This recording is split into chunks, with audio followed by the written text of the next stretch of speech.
মুকু, নমু, দীপু, মঞ্জু আর প্যাঁচাবাবুর সঙ্গে তোমাদের এখনো পরিচয় হয়নি বোধহয়। এরা হচ্ছে ভাই বোন। দীপু আর প্যাঁচা হচ্ছে ভাই, মুকু, নমু আর মঞ্জু হচ্ছে বোন। সবচেয়ে ছোট হচ্ছে প্যাঁচা আর মঞ্জু, কিন্তু সবচেয়ে ডান পিঠে হচ্ছে তারা দুজনেই। দুষ্টুমি বুদ্ধিতে দাদা দিদিরা তাদের কাছে থই পায় না। তাদের জ্বালায় দাদু বেচারার ঘুমেও শান্তি নেই।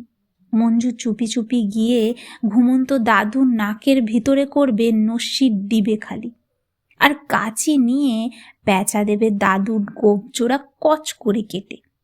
দাদুকে শাস্তি দেওয়ার এমনই নিত্য নতুন ফন্দি আবিষ্কার করতে তাদের জুড়ি নেই। মুকু, নমু আর দীপু অতটা দুষ্টুমি করে না বটে, কিন্তু দাদু যখন ভয়ানক হাসতে হাসতে জেগে উঠে ঠোঁটে হাত দিয়ে শখের গোপজোড়ার খুঁজে পান না, তখন তাদের একটুও দয়া হয় না। উল্টে তারা খিলখিল করে হেসেই খুন হয়। দাদু যদি রেগে ওঠেন তবে তারাও আরও জোরে হেসে ওঠে। রাগ করলেও যেসব নাতি নাতনির হাসির ধুম বাড়ে, তাদের নিয়ে কি আর করা যায় বলো। দাদু তখন নাচার হয়ে হাল ছেড়ে দিয়ে বলেন, আচ্ছা দাদু দিদি, তোমরা কি আমাকে একটুও ঘুমোতে দেবে না? নমু ঘাড় নেড়ে বলে, না, আমাদের সামনে ঘুমটুম চলবে না। মুকু গম্ভীর মুখে বলে, দাদু হলে ঘুমোতে নেই। দাদু বলেন, তাহলে আমায় কি করতে হবে শুনি? দীপু বলে, খালি গল্প বলতে হবে, অর্থাৎ জেগে জেগে স্বপ্ন দেখতে হবে। বেশ, এখন হুকুম করো, কি গল্প শুনতে চাও? দীপুর বড় শখ বাঘ শিকার করবে। সেই জন্য সে একটা এয়ার গানও কিনেছে। দুই চোখ পাকিয়ে বলল, বাঘের গল্প। দাদু কোনো রকমে গোফের শোক সামলে বাঘের গল্প শুরু করলেন। নস্যির ডিবে আর কাচি নিয়ে মঞ্জু আর প্যাঁচা চক্ষু লজ্জার খাতিরে ঘরের বাইরে পালিয়ে গিয়েছিল। গোফ ছাটা দাদু হাঁচি থামিয়ে গল্প শুরু করেছেন শুনেই তাদের সমস্ত চক্ষু লজ্জা একেবারেই ছুটে গেল। গুটি গুটি ঘরে ঢুকে দাদুর পেছনে এসে ভিজে বেড়ালের মতো শান্তভাবে গল্প শুনতে বসল। দাদু সেই পুরনো বই কঙ্কাবতীর গল্প বলতে লাগলেন। বনের ভেতরে একরকম শিকড় পাওয়া যায়, যার গুণে মানুষ নাকি বাঘের রূপ ধারণ করতে পারে। বলাই বাহুল্য, গল্পটা জমে উঠল রীতিমতো। গল্প শেষ হলে পর দীপু বললে, আচ্ছা দাদু, বাঘরা তো ঝোপে জঙ্গলে থাকে। তা নয় তো কি।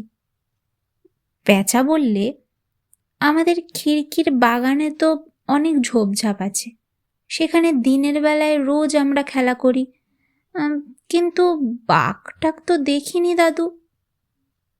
প্যাঁচাই যে তার গোপজোড়াকে বলি দিয়েছে, দাদু এটা বুঝতে পেরেছিলেন। কাজেই তাকে ভয় দেখাবার জন্যে তিনি বললেন, দিনে ওখানে বাঘ থাকে না বটে, কিন্তু রোজ রাতে আসে। এবার দুষ্টুমি করলেই তোমাদের ধরে নিয়ে যাবে। প্যাঁচা হচ্ছে বিষম ছেলে, ভয় পাওয়ার পাত্রই নয়। বলল, ইস, গুলতি ছুঁড়ে বাঘের মাথা ফাটিয়ে দেব। দাদু ভয়ে ভয়ে বললেন, গুলতি ছুঁড়ে বাঘের মাথা ফাটাতে চাও ফাটিও, কিন্তু দেখো ভাই, ওই জিনিসটা নিয়ে বুড়ো দাদুর টাকের দিকে যেন টিপ করো না। সেই দিনই সন্ধ্যার আগে দাদা দিদিদের পরামর্শ সভার এক গোপনীয় অধিবেশন হলো। সভাপতি রূপে দীপুবাবু এই ছোট্ট বক্তৃতাটি দিলেন। দাদুর মুখে শোনা গেল, যেখানে জঙ্গল ঝোপঝাপ থাকে সেইখানে রাতের বেলায় বাঘেরা বেড়াতে আসে। আমাদের বাড়ির পিছনের বাগানে ফুল গাছের চেয়ে ঝোপঝাপই বেশি। দিনের বেলায় আমরা সবাই সচক্ষে দেখেছি। তার ভেতরে গিরগিটি থাকে, বেজি থাকে, হেলেসাপ থাকে, ভস্মশা থাকে। সুতরাং রাত্রিরে সেখানে বাঘেরাই বা আসবে না কেন? আমার এয়ার গান আছে, আর প্যাঁচার আছে গুলতি। আজ আমরা বাঘ শিকার করব। একখানা গিনি চকলেট চুষতে চুষতে মুকু বললে, কিন্তু দাদুর গল্পে শুনলি তো, সে বাঘ মানুষ বাঘও হতে পারে। দীপু বললে, তুমি আর হাসিও না দিদি, মানুষ কখনো বাঘ হতে পারে? ওসব হচ্ছে গল্পের কথা।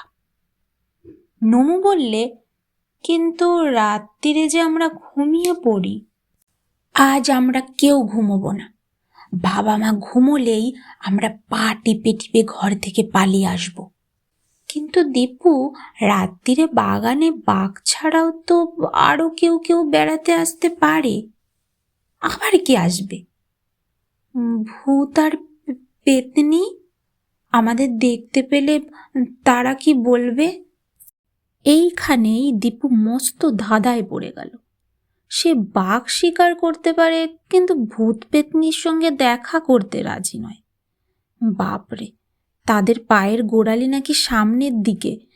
যদি কঙ্কাবতীর ঘাঘো, নাকেশ্বরী প্রভৃতির উদয় হয়, তবে তাদের সামলানো তো বড় চারটিখানি কথা নয়। ভ্যাবাছাকা খেয়ে দীপু মাথা চুলকোতে লাগলো। প্যাঁচা বললে, ভাবছিস কেন দাদা? বাগানে না গিয়েও তো বাঘ শিকার করা যায়। কেমন করে? বাগানের ওপরেই তো আমাদের হল ঘর। জানলার পাল্লাগুলো একটুখানি ফাঁক করে ভেজিয়ে রেখে আমরা লুকিয়ে বাগানের দিকে নজর রাখবো। ভূত পেতনিরা আমাদের দেখতেও পাবে না, কিন্তু বাঘ দেখলেই আমরা বন্দুক আর গুলতি ছুঁড়তে পারবো। প্যাঁচা বয়সে ছোট হলে কি হয়, তার পদ্ধতিটি যে উদ্যানবাসী প্রেতাত্মাদের হাত থেকে নিস্তার লাভ করবার পক্ষে সবচেয়ে নিরাপদ, সভ্যদের মধ্যে এ সম্বন্ধে মতভেদ হলো না। কিন্তু মঞ্জু প্রতিবাদ করে বললে, বারে, আমার বন্দুকও নেই, গুলতিও নেই, আমি কি নিয়ে বাঘ শিকার করব? দুই দিদি একসঙ্গে মাথা নেড়ে বলে উঠল, মেয়েরা বাঘ শিকার করে না, মেয়েরা খালি দেখে। কিন্তু এই কচি বয়সেই মঞ্জুর মনের মধ্যে নারী জাতির অধিকার সম্বন্ধে একটা বিশেষ ধারণা স্পষ্ট হয়ে উঠেছে। সেও প্রবল মাথা নাড়া দিয়ে বললে, ওসব হবে টবে না, বাঘ শিকার আমি করবই। বুদ্ধিমান প্যাঁচাই আবার মঞ্জুকে ঠান্ডা করবার জন্য বললে, হ্যাঁ রে মঞ্জু, তুইও শিকার করবি বই কি, কিন্তু সবাই একরকম অস্ত্র নিয়ে চলবে কেন? তুই কতকগুলো বড় বড় ইট পাথর নিয়ে আয়, বাঘ দেখলেই দমাদ্দম ছুঁড়ে মারবি। রাত 11টার পর প্যাঁচা লেপের ভেতর থেকে উকি মেরে দেখলে মার বাবা নাক ডেকে ঘুমোচ্ছেন। প্যাঁচা নিজের মনেই বললে, বাবার সঙ্গে মা রোজ ঝগড়া করেন, তার নাক নাকি ডাকে না। এই তো আমি নিজের কানে শুনেছি, মার নাক দস্তুর মতো ডাকে। রোসো, কাল বাড়ি শুদ্ধ সবাইকে বলে দিচ্ছি। তারপর প্যাঁচা চিমটি কেটে আর সব ভাই বোনকে জাগিয়ে দিলে। সকলে একে একে হল ঘরে গিয়ে জুটল। হল ঘরের একটা জানলায় গুলতি নিয়ে প্যাঁচা, আর একটা জানলায় বন্দুক নিয়ে দীপু, আর একটা জানলায় মঞ্জু গিয়ে দাঁড়ালো। তার সামনে রাশিকৃত ইট পাথর, এমনকি দুটো ভাঙা বোতল পর্যন্ত। মুকু আর নমু দুজনে একসঙ্গে আর একটা জানলায় গিয়ে আশ্রয় নিলে। তারা নিরস্ত্র, কারণ শিকার করবার নয়, কেবল শিকার দেখবারই শখ তাদের আছে। ভেজানো জানলার ফাঁক দেখা গেল বাগানে আবছা চাঁদের আলো এসে চারদিক করে তুলেছে ছায়া মায়াময়। কোথাও জনপ্রাণী নেই। শব্দের মধ্যে শোনা যাচ্ছে কেবল গাছে গাছে বাতাসের কান্না আর ঝোপে ঝাপে ঝিঝিদের একঘেয়ে ডাক। বাঘের দেখা বা সাড়া নেই, কিন্তু তাদের মনের ভেতরে তখন বাসা বেঁধেছে শিকারীর ধৈর্য। কাজেই অন্ধকার ঘরে সবাই চুপ করে দাঁড়িয়ে দাঁড়িয়ে অপেক্ষা করতে লাগলো।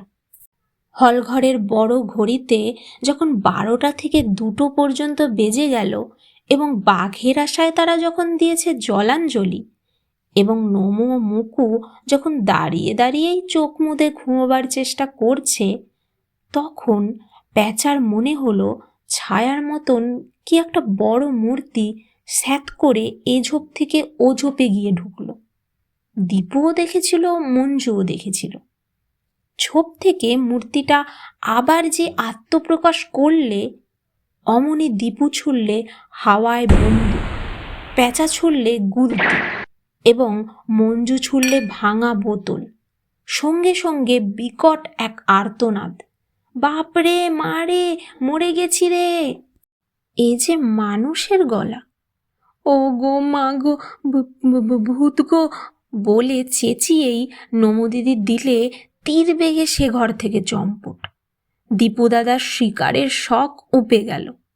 ঠকঠক করে কাঁপতে কাঁপতে তৎক্ষণাৎ সে বন্দুক ত্যাগ করলে। মুকুদিদির তো লেগে গেল দাঁত কপাটি। ভূতের জন্য তারা কেউ প্রস্তুত ছিল না। কিন্তু প্যাঁচা ভয় কাকে বলে জানে না, মঞ্জুও তাই। প্যাঁচা বললে, মঞ্জু ছোড় ইট, আমি ছুরি গুলতি। ওটা মানুষ বাঘ, ওটাকে মেরে ওর কাছ থেকে শেকড় কিনে নিতে হবে। ঝোপের ওপরে ফটাফট গুলতির গুলি আর ধপাধপ ইট বৃষ্টি হতে লাগলো। কিন্তু বাঘের আর সাড়াই নেই। নমু যখন নিজেদের ঘরে ঢুকে বিছানার ওপরে ঝাঁপ দিয়েছে, তখন গোলমালে তার মা বাবার ঘুম ভেঙে গেছে। বাবা বিস্মিত স্বরে জিজ্ঞাসা করলেন, কিরে নমু, কি হয়েছে? ও বাবা, বাগানে একটা ভয়ানক ভূত এসেছে বলেই সে সোজা লেপের ভেতরে ঢুকে গেল। কারণ সে জানতো লেপের ভেতরে একবার ঢুকতে পারলে আর ভূতের ভয় থাকে না। নমুর বাবা লাঠি নিয়ে তখনই বাগানে ছুটলেন। বাগানের ঝোপের ভেতরে পাওয়া গেল একটা হতভাগ্য চোরের অচেতন দেহ। তার রগে লেগেছিল গুলতির গুলি। এর দেহ ইট আর ভাঙা বোতলের চোটে রক্তাক্ত। কি অশুভক্ষণেই সে আজ এ বাড়িতে চুরি করতে ঢুকেছিল। তার অবস্থা দেখে তাকে থানায় না পাঠিয়ে হাসপাতালেই পাঠানো হলো। কিন্তু দাদুর অবিচারটা দেখো, কোথায় এইসব বীর নারী ও বীর পুরুষকে অভিনন্দন দেবেন না, তিনি কিনা ফস করে বলে বসলেন, আজকেই এই সর্বনেশেদের এয়ারগান আর গুলতি কেড়ে নিয়ে নিরস্ত্র করা হোক। আমার গোফ ওরা কেটে নিয়েছে, এইবারে ওদের নজর পড়বে আমার টাকের উপরে। দাদুর সন্দেহ সত্যি কিনা জানি না, কিন্তু মকু, নমু, দীপু, প্যাঁচার মঞ্জুকে তোমরা চিনে রাখো, কারণ ভবিষ্যতে ওদের সঙ্গে তোমাদের আবার দেখা হলেও হতে পারে।